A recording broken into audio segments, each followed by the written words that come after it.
Hello, everybody. Welcome to this session on the 7 rules of readability.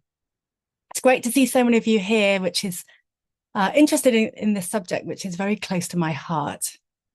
I want to begin with a quote, which is something that I heard Andy Bounds say many years ago, and it's always stuck with me, which is that effective communication isn't about what you say or write. It's about what people do afterwards. And as you know, the job of a suitability report is to help people make an informed decision. And in order to do that, they've got to understand the advice. And in order to understand the advice, they've first got to read it.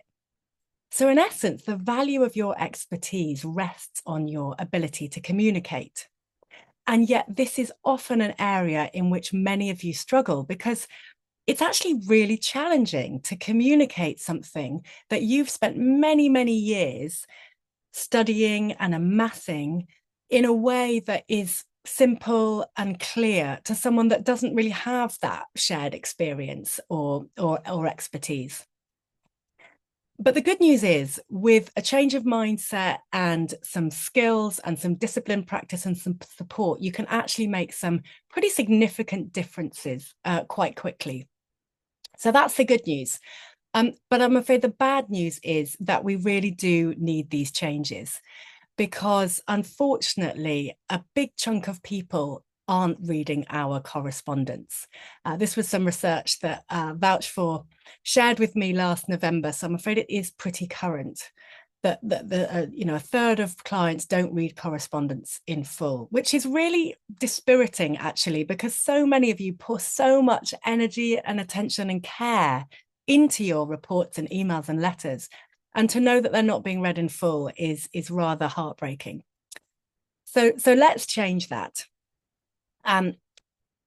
Because essentially, it's like I said at the beginning, if your writing isn't being read, then it's not going to be understood.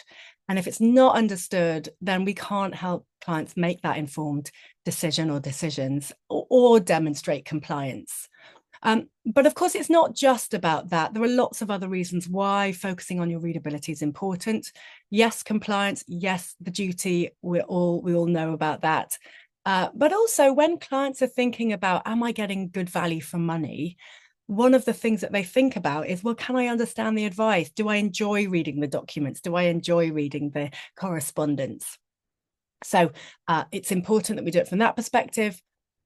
If you're looking to hold on to your really good clients, which many of us want to do, then if you're not getting unprompted emails from clients saying, thanks for making that so easy to understand, we're missing opportunities. If you're looking to sell your firm, again, we want those clients to stick with us, and communication is a big part of that.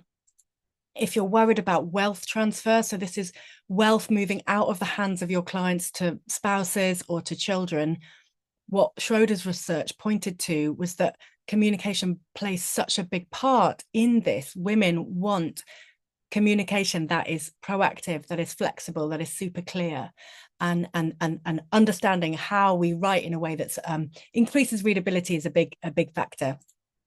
And of course, no one wants complaints. And the more that we attune and pay attention to writing in a way that's clear and concise and client friendly, the less we're exposed to complaints. In terms of what to expect from today's session, it is being recorded and I will circulate that to all of those of you who have registered.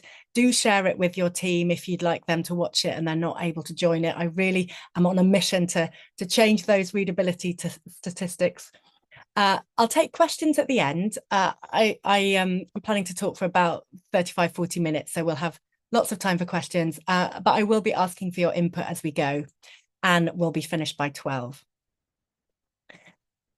So in today's session, the things that I plan to talk about, I want to share some common pitfalls, which I really see as fueling those readability statistics. I've worked in the industry for quite a long time, and there are these common things that I see, these mistakes that really essentially are being made, which can be quite easily avoided. Much of our behavior rests on our ability to adopt the right mindset. And I'm going to share some fundamental principles that can help you adopt the right mindset to write well. Of course, I'll share my rules of readability, and at the end, I'll share a 6-step process, which really is generating much more retention, much more understanding, and much more action from clients. That's called my Communicate for Impact program. And if you'd like to work with me or ask me any questions, you'll be able to book a call. So if we've not met before, hello, my name is Melissa, and I specialize in helping those in the finance sector to communicate. I really get fired up by how we choose words, how we structure information so that we get the results that we're looking for. So that might be clients loving talking to you. It might be reading their reports, all sorts of things. I co-wrote the PFS suitability report writing guide, which came out last May. And I began my freelance career as a copywriter. So it was my job to write the words on websites and brochures. And I got really interested in which words actually generate behavior change. And that's why I then studied psychology, and I'm a certified coach as well. I come from a long line of advertisers as well. My grandfather and father were both in the advertising industry. So we've been very much infused by how we gain attention and create some impact. I don't want to talk too much about me, though. If you'd like to find out more about me, my LinkedIn profile is on the other end of that QR code. So do scan that and connect with me if we're not connected already. So as I mentioned, I've been working for the finance sector for probably over 10 years now, and I have noticed these 5 reasons which are really fueling those statistics whereby clients just aren't reading the reports or engaging with emails or responding to requests for information or meeting requests and so on. So I'm going to run through these 5 reasons, and I'd like you to let me know at the end which resonate with you. So there might be some that are like, oh yeah, no, I do recognize that, or you might be nodding your head as I go along. And I want to get that feedback from you, because I will then shape the session accordingly. If there's one particular standout one, we'll spend more time on it. So the first is, I notice people use a lot of technical language, a lot of abstract words. Our industry is littered with those 3-letter acronyms. And this is problematic for lots of reasons. Often we don't actually realize that we're using words that aren't familiar to our readers. I don't know how many of you are signed up to my Humanizing Money newsletter, but in the last issue, the one that went out last fortnight ago, I shared some research which showed that 45% of UK investors can't confidently explain what a fund is. Now, you might think that a fund is not a jargon word, but 45% of UK investors, that's not just the general public, that's UK investors, couldn't explain a fund. 45 could confidently explain one. 33% of investors could confidently explain what an equity is, and only 20% of people could explain what asset allocation is. So I think these are quite shocking statistics, because they might not seem to be like terms that we would classify as jargon. We might classify uncrystallized or crystallized as a jargon term, but not funds, equity, or asset allocation. So that's a big one. And the problem with jargon is that it makes our clients feel stupid. They don't understand it. If we make them work hard, we'll lose them. So we've got to be really careful with how we choose our words. The second reason is that we tend to pack an awful lot of information into our sentences and into our paragraphs. And this is often coming from a really well-meaning place. You know, we want our readers to be in receipt of all of the information so that they can make that informed decision. And yet, it often then means that our sentences are very long, but also the reports are very long. And this sometimes rests on that inability to discern actually what does need to go into the report and what doesn't. So often we'll just chuck a lot of information in there so that we'll keep compliance happy, but that then runs the risk of the report not being read. So we've got to be really careful about what goes in and what can come out. The third is that lots of people use or rely heavily on templates and standard wording. which clients can perceive as impersonal. Now, yes, there is a place for templates. I think they serve the firm efficiency better than the experience of the client.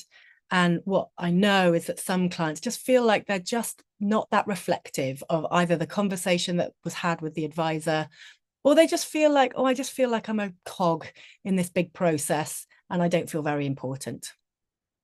And we'll lose them.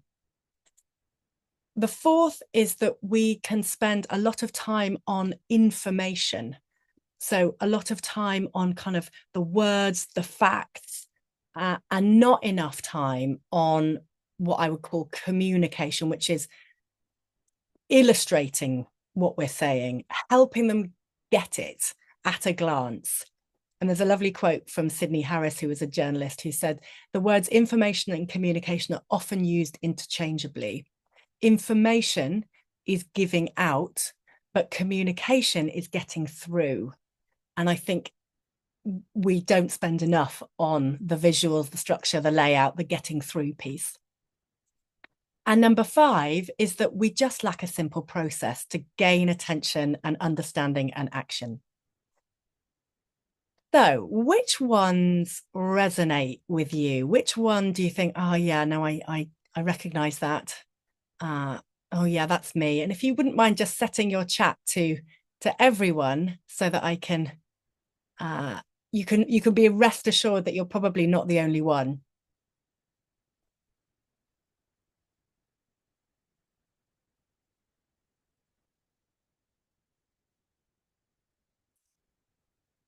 Two and three and four. Mm-hmm.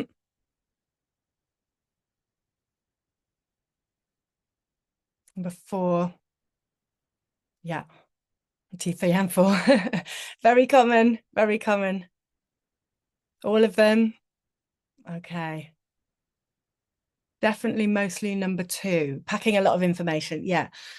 And often it really does come from this well-meaning place. It's not that we're trying to bamboozle people. It's just, we just have to work out often how to structure information. And unless you've had any psychology training or have had any teaching training, chances are you've never really learned this. So it's completely not your fault. I want to be very explicit about. Okay, great. Lots of number 2s. Okay, thank you for sharing those. Let's remember that effective communication isn't about what you say or write. It's about what people do afterwards. And because of this, we then need to make sure that we are adopting the right mindset. So how do we adopt this mindset? What is the right mindset? Well, it rests on some fundamental principles for writing well. And now there are quite a few, but I'm just going to give you a couple today. So the first is that we need to write for our reader. Write for our reader first and foremost. Not for compliance, not for anybody else. We want to make sure that they are our sole focus, because as a general rule of thumb, if you write for your reader in a way that they understand and you've given them all the information that they need to make a decision, compliance will look after itself. So write for your reader. Okay. Well, you might be saying, well, how do I do that?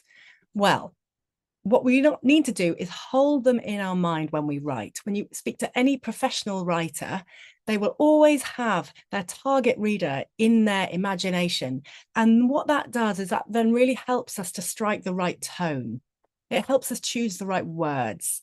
It just makes us much more relatable and think about, how do I want this message to land with that particular person? So hold them in your mind when you write. And the second point or element of this is to then write from their point of view. When we write from their point of view, we're able to convey way more meaning.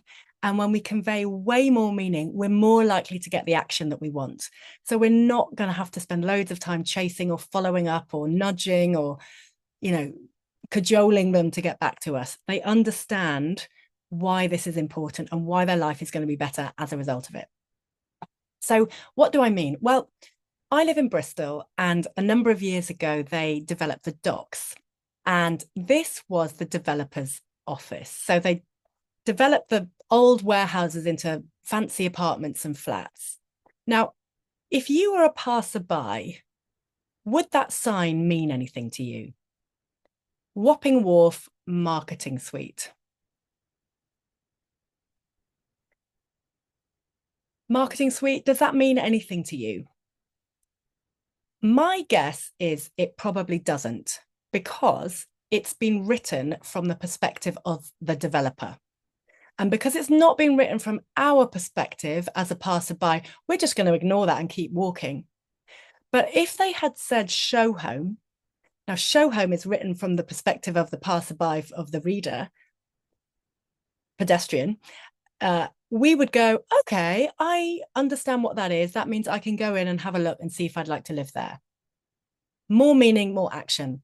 And interestingly, Purple Bricks have just done a similar thing. I don't know if you've noticed their signs, but rather than saying for sale, which is what most vendors would have outside their properties, own it signifies to the pedestrian, oh, would I like to own this property?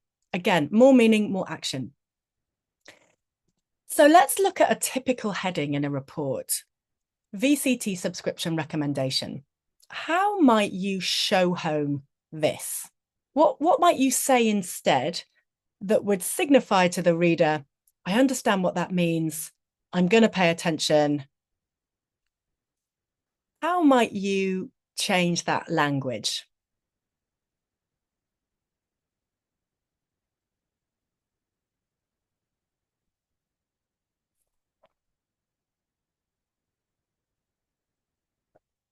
My recommendation for your investment. Yep.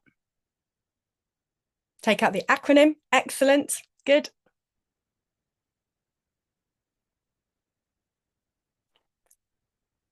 VCT dash how you can save tax. Great. You could just take out the acronym, Karen, and that would do its job as well. Our investment advice. Yep.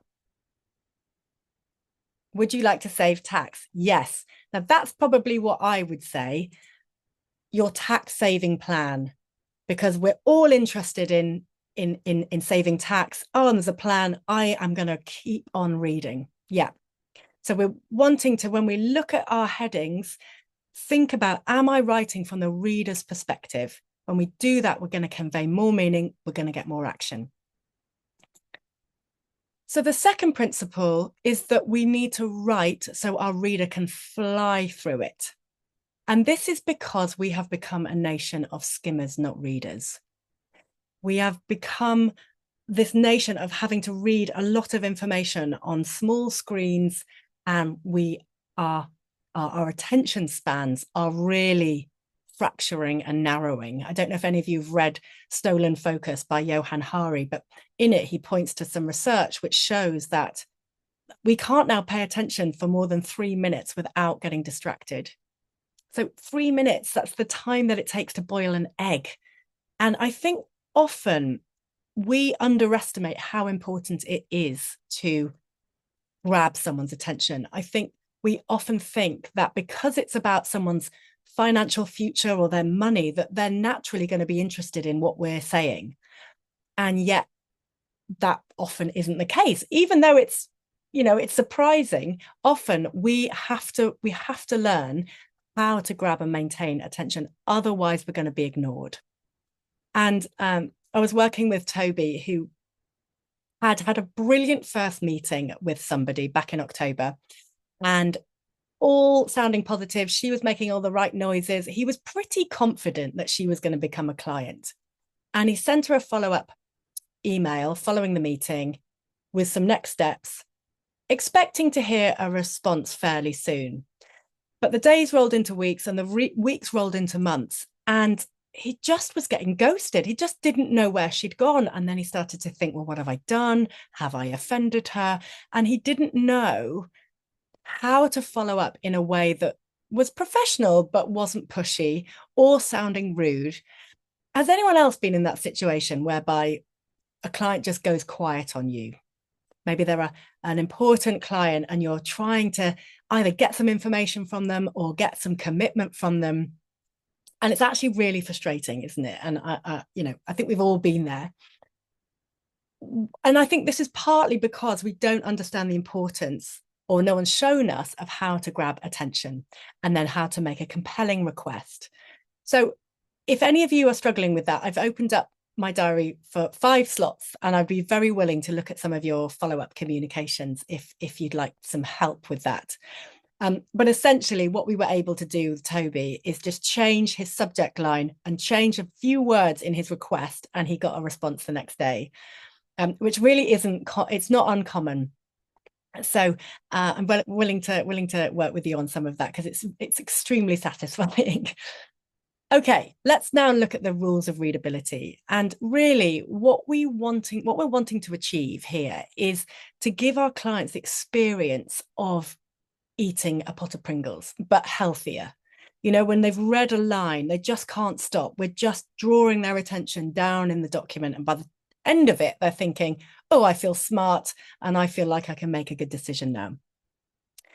So the first rule is, as you may imagine, we need to start with what they care about. Start your sentences, start your paragraphs with what they care about. That's how we're either going to grab their attention or maintain it.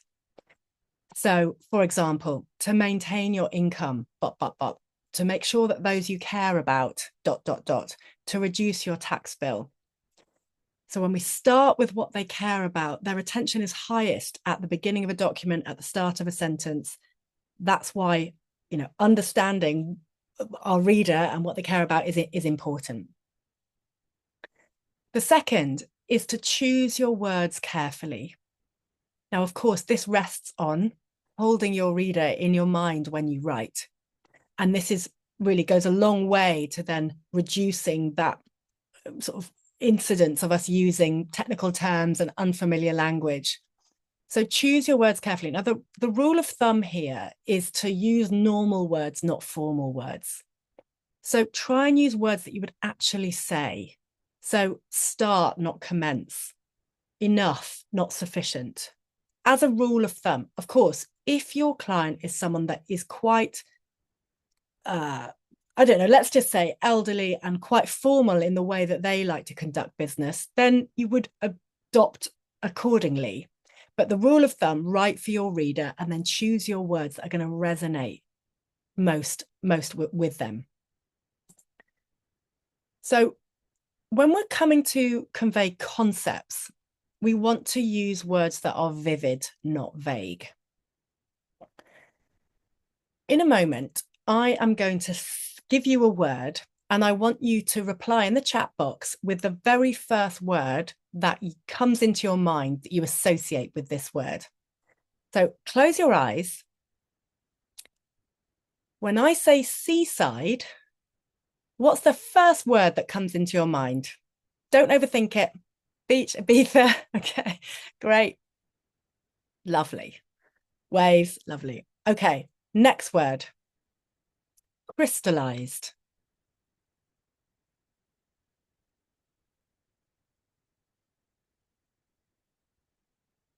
Tension, water, ginger, crystals, pen, diamond. Yeah, it's interesting, isn't it? So when you ask most people who are outside of the industry, they think of crystallized ginger, as some of you did. Now, this is a word, crystallized and uncrystallized, which is used so frequently in reports and in advice. So what I would really encourage you to do is just call them pension savings pots and pension income pots. We understand the term savings and we understand the word income. But crystallized, you know, often when we think of crystallized, what we're actually assuming is something is becoming solid. And you know, in our industry, you know, it's often referring to something becoming liquid. So really be very careful how you choose your words. Now, if you're not sure which word to use, because I know that that can be a challenge for some of you, we're like, well, I haven't met my reader. I don't know who they are. Firstly, I would try and ask if you're a paraplanner, try and ask your advisor a little bit more about them, so you get a sense of how to pitch and what kind of tone to strike. But if you've got absolutely no idea, then a good rule of thumb is to come down the ladder of abstraction. So when we become an expert, we climb the ladder of abstraction and we start using terms that are packed with nuance and packed with meaning, because we're interested in, complexity at that height of the ladder. But when you are communicating with someone that's inexperienced, someone that's a novice, what we need to do is be using words that we can examine with our senses. These are concrete words. You know, a word is concrete if you can examine it with your senses, which is what you can do with pounds and pence. So that's how you would start to think about building up understanding, is by using words that people understand. So yeah, quick recap: use normal, not formal words, and keep them vivid, not vague. Right, rule number 3 is to simplify your message to remove the heavy lifting. So we don't want our readers to work hard. They just won't come with us. Their brains are already taxed enough as it is, with all of the million messages that are coming at them and decisions that they've got to make. We need to make this writing simple, so that they can just, absorb it very, very clear, very quickly. Now, I know that some of you then are going to be worried that you're going to patronize your client, or you're worried about dumbing things down. And my challenge to that, I understand why you might be concerned about that. And yet I would say what we're really doing is catering to their narrowing attention bandwidths and just making their lives easier. Lots of research out there shows that people prefer simple, plain English. So we want to try and do that. And I think sometimes when I look at sentences that have got, they're bulging with facts and concepts, it's often because the writer hasn't really thought about what the key message is. And so clear writing really rests on you doing that clear thinking first of all. Brian was someone brilliant, technically minded man. He's going through the Communicate for Impact program at the minute. Would love stuffing concepts and writing very, technically brilliant sentences. And we've been able to work with him to just pare back the message and simplify it so that it's much easier to read and understand. So here's another example. Have a read of that sentence and ask yourself, is that a simple message?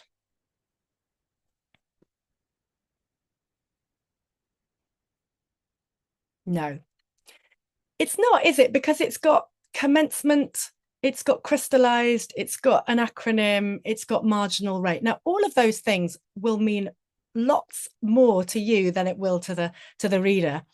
But it's one of those things that I see quite a lot. And it's really quite, with the right instruction and the right clarity of thought before you write it, is actually much easier to pare back and say something like, the income we recommend you draw from your pension will be taxed at. Now, often I'll see marginal rate, dotted around places. And I think that's also another term that needs unpacking, needs explaining. Rule number 4, related to the rule number 3, is to keep one idea per sentence. Again, don't ask your reader to hold too much. They just won't come with you. So a quick rule of thumb here is, when you're editing your work, is to just look out for ands, because often when we're using the word and, we're joining two ideas together. So just try and keep one idea per sentence. That's how we start to layer up understanding without overly taxing our reader's brain. Number 5, to bring your information to life. So you can do this using metaphors in conversation. You create a word picture and you create more diagrams. And in the course, I share some prompts that you can brief AI tools with, so they don't have to be, so time consuming to create. Can you create tables? All of these techniques are helping people to get what you're saying at a glance. I don't know if many of you are getting clients asking you a lot of questions at the moment with the moving markets, and they're calling up panicking, and I know some of my clients are definitely having to field those calls. And now that they've got some skills in how to create diagrams about showing why markets are doing what they're doing, the clients understand what they're saying a lot easier and more quickly. I think the other thing to emphasize is that lots of clients don't really understand how they're being charged. And of course, this is a big topic for the FCA. Very simply, you could just put it in a table or put it in a diagram. But that's something to really focus on. If there is some opaqueness in your client's mind, that can start to seed in a level of distrust. And we want to be as transparent as we can. Rule number 6 is to edit, edit, edit. More value does not equal more words. Quite the opposite, actually. And I think, again, this is sometimes rests on us not having thought through what our key message is before we start writing. Susanna sent one of her colleagues through the course, and Susanna's colleague was someone who probably would describe herself as quite verbose, very polite, used a lot of words. And very quickly, she's been able to completely change the way that she writes, and is getting quite substantial impact as a result. I love this quote from Dr. Seuss. He says, the writer who breathes more words than he needs is making a chore for the reader who reads. So it's up to us to be really clear about what we want to say, and then let it go cold, and then come and edit it. I think editing is often an overlooked skill, and yet it really helps to bring out the shine of your writing. And then rule number 7 is to use white space. It really, really is your friend. And I know that many people are concerned about the length of the reports. And often, I think that's more often than not down to the fact that too much information is being put in the main body. Because they're worried about the length of the report, they kind of squeeze out the white space. But you want to think of white space a bit like a breath in a conversation. It just allows the message to land and resonate, not pack it full. And here's an example of someone that has packed a lot of information into this letter and given very little thought to the communication of it. So what's your first impression of that?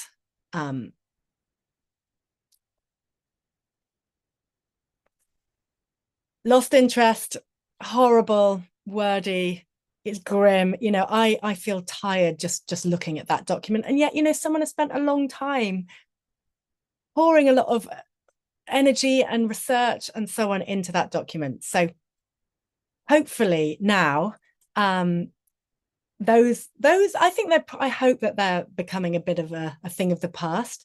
But often it's just because simply people haven't got an understanding of how you grab attention, how to write in a way that's readable. So now that you've got the 7 rules, I'd love to know which of those simple but not always easy rules you would say most needs your attention.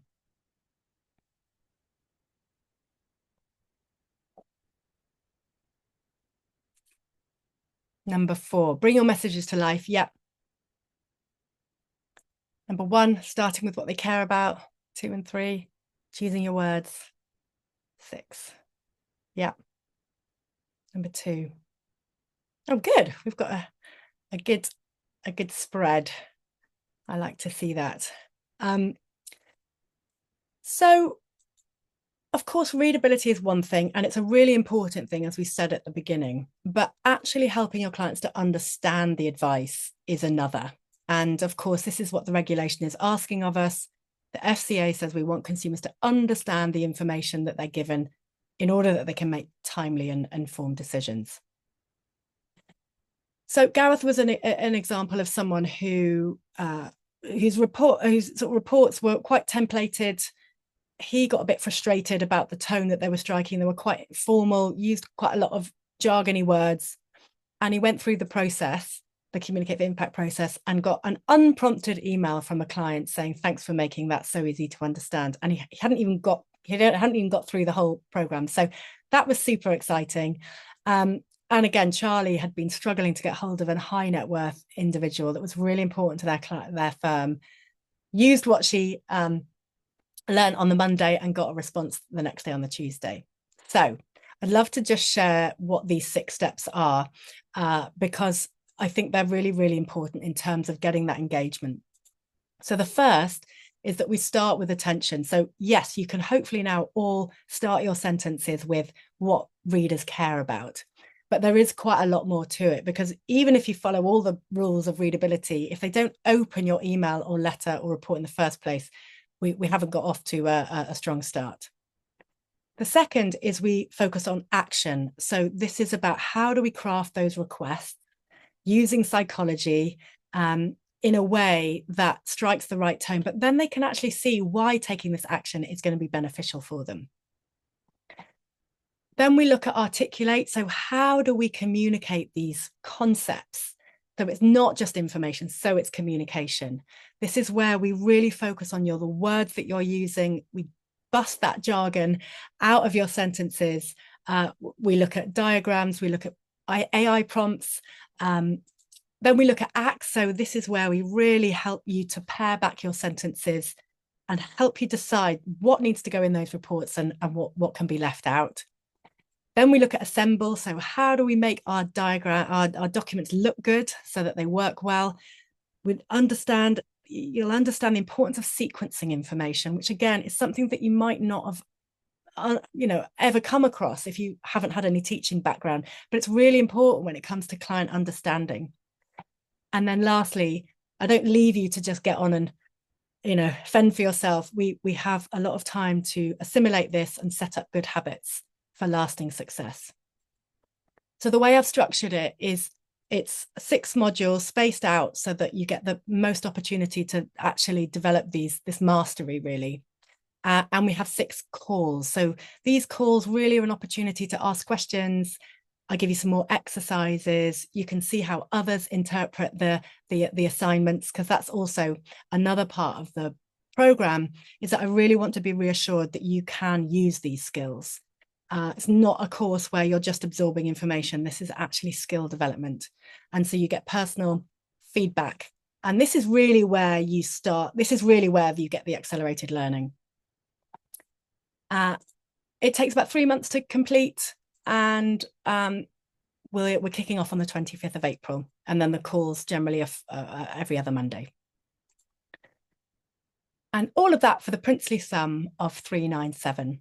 So it's £132 a month. It's not for everyone. So I do want to make sure that you're a good fit.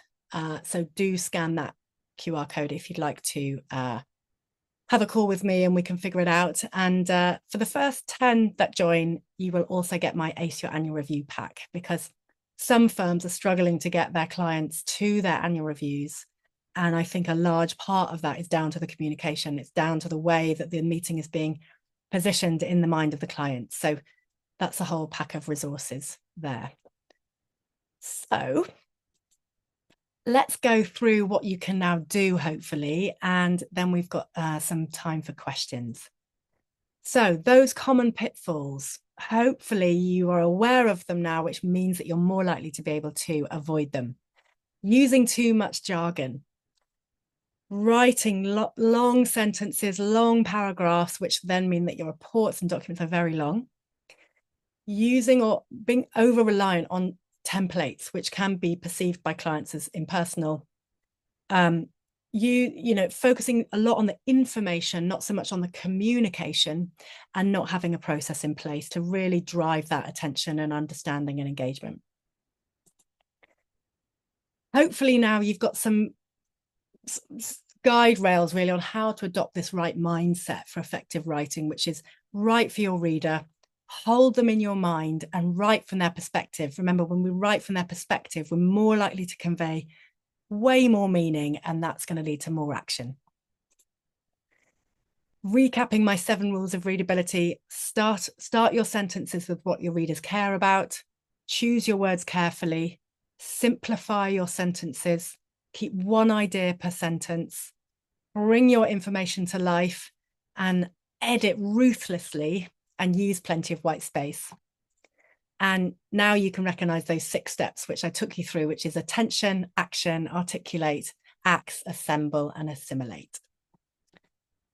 And yeah, you can book a call if you'd like to talk to me about the course, the program, or how to follow up with clients. So yeah, we've got some time for questions now. How many? Yeah, we've got about 15 minutes for questions. So does anyone have anything? You can jot it through the chat. Sometimes I've gone a bit quick and you might want me to go over anything. Any questions?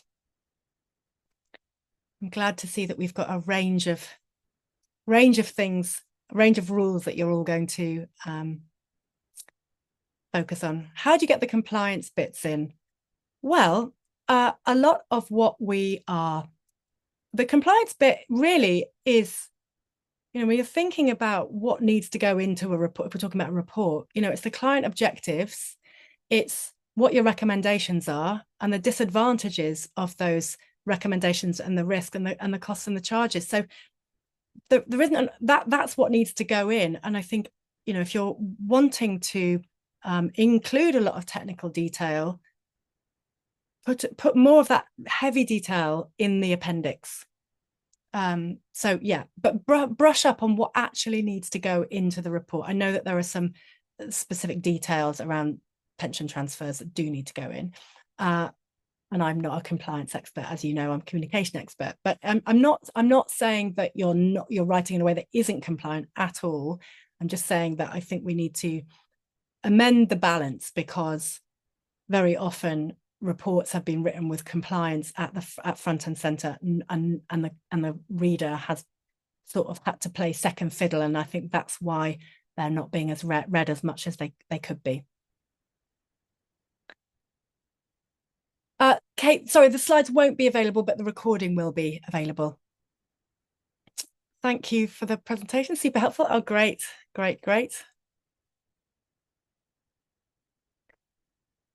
What tools do you use for helping with a more simple way of describing things, as sometimes it's difficult to think of the words? So, Amy, what I would suggest here is this is where you can get really creative. And if the way to think of a metaphors are one of my favorites, because they rely on your imagination, but also you can come up with things in a new way. So as an example, the way you would think about how to come up with a metaphor is to try and think of the feeling or the concept that you're trying to convey, and then think about what is that like in another area. So as an example, a very sort of quick and dirty one is when people are thinking about whether or not to go to their annual review, as an example. Everybody knows the importance of having a MOT for their car. You know, and your car is a bit like your financial plan, in the sense that it takes you on a journey to get somewhere, and it needs to work in order that you feel safe. And so just in the same way that you would take your car to be MOT'd, you need to have a meeting each year to check that your plan is still, you know, roadworthy, essentially. And so can you see how I thought about those things in that was my thinking process. It's like, what is the meaning, the concept, the feeling that you want to create in the other person, and then how is that like something else in a context that they are already familiar with? So you're borrowing that meaning from something that they're really familiar with, and you're applying it in this new way. And that can be really effective. Right, sorry, I've missed a few questions, I think. Yeah, okay, some useful things. How short main body, not appendix, do you think a pension review switch could be? Gosh, I mean, I want to put my hands up. I'm not a compliance expert, but you know, ultimately, if you're asking the the most important questions that are in their mind. So what are we doing? Why are we doing it? What is the risk? What are the charges? And you could put those in headings. That's probably what would need to go in. I mean, there may be some other things that need to go in there as well from a compliance perspective. Maybe you could have that under and here are some other key things that you need to know. But just try and structure it in a way that answers the questions that are in the client's mind. That would be how I would approach that. So is it okay the client doesn't read most of the report, the compliancy bit, as long as you've summarized it at the beginning? That summary, yeah. So is it okay that the client doesn't read most of the report, the compliance bit, as long as you've summarized it in the beginning? That summary including what they want to address, that your solution does that with a user-friendly description of the essential and how it does that. Yes, as long as you also then put in the risks and the disadvantages. So, that is the compliancy bit, really. It's kind of objectives, your advice, risks and disadvantages, and costs and charges. So that's what you could do as the exec summary, and then put the more details, maybe explaining concepts in the appendix. Peter, some advisors are a nightmare to get a response from when we need additional information from them to write a report. Yeah, I mean, this is something that I do cover in the program, Peter, because if you're a power planner, you're trying to get through to advisors, there are certain ways that you can phrase things that will get their attention. So yeah, I think a lot of it is around, I'll give you one thing, but would be, as soon as you have sent me this, I'll start on the report, or I can't start on this report unless I've got XYZ. So they can very quickly see the consequences of the inaction and how that's going to then slow their work up.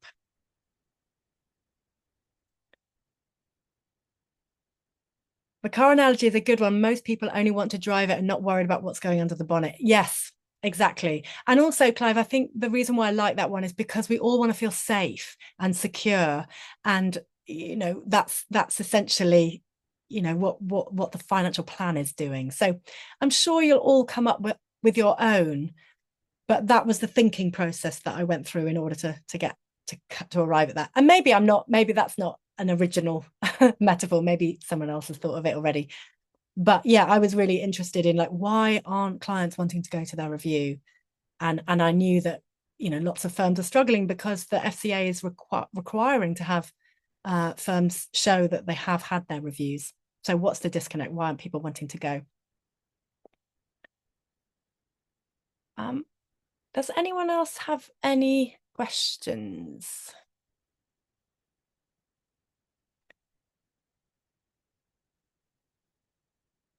If not, you've got my email there. I think I'll call it quits there. I will be running another one, which is called Get It Right, at the end of the month, which is a little bit similar but slightly different. So thank you so much for your attention, and look out for my email with the recording in case you want to watch it again. Okay, thank you so much.